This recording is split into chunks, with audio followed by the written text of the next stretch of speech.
What's going on YouTube? Earth Power here with CVH. How's it going, everybody? We have another deck profile for you today. So up against Mana Burn in the second half of our Season 2 bracket tournament is Water, Dark, Fire, Dragons with a splash of nature. Yeah, the Uber Dragon Bajula dot deck.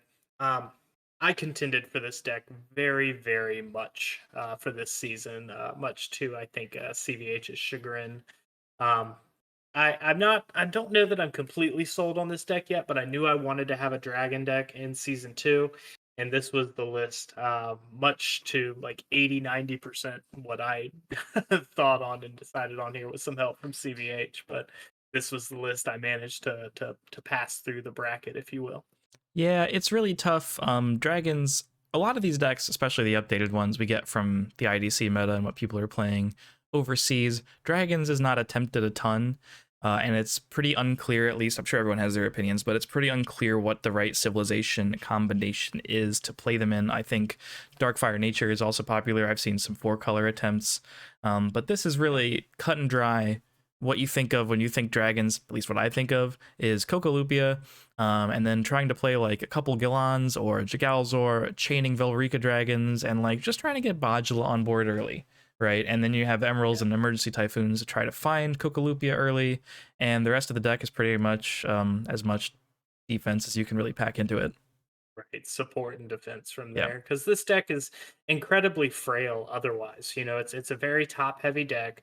Giland, it doesn't really have a lot of staying power. And yes, this deck can be strong on curve just as a mid-range deck, but the whole point is to drop Bajula and start controlling the board.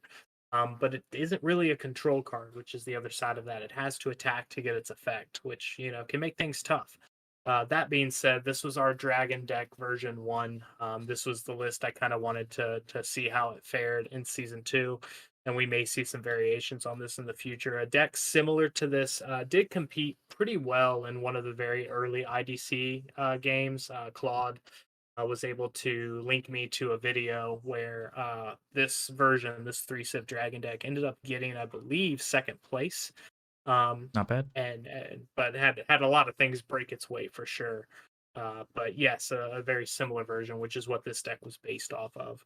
But the 4 Civ deck is something I want to tinker with as well. The deck that gets away from Bajula and focuses more on the Dole Marks, the red green promo dragon, which is a lot of fun and has some interesting plays that it can play into Yeah. if you can make it a fast attacker and things like that. But we enjoyed this. This was the list we settled on. We're pitting it up against the second seed in Mana Burn just to see how it does. We'll see if dragons can get underneath of it because I mean it's kind of falls into Kaijudo rules, right? Coco Lupia into Jagalzor is just a very strong 1-2 punch that I don't think a lot of decks can deal with easily. Yeah, Mana But Burn certainly doesn't have a lot of mass removal. So yeah, this deck's strengths are play a bunch of big dudes, and if you're bad at dealing with a bunch of big dudes, then you might have a problem. absolutely. So leave a like, guys. Let us know what you think of this list below, and how you guys think it'll do up against Mana Burn coming in the next few days. So stay tuned, guys, and we'll see you next time. Peace. Each.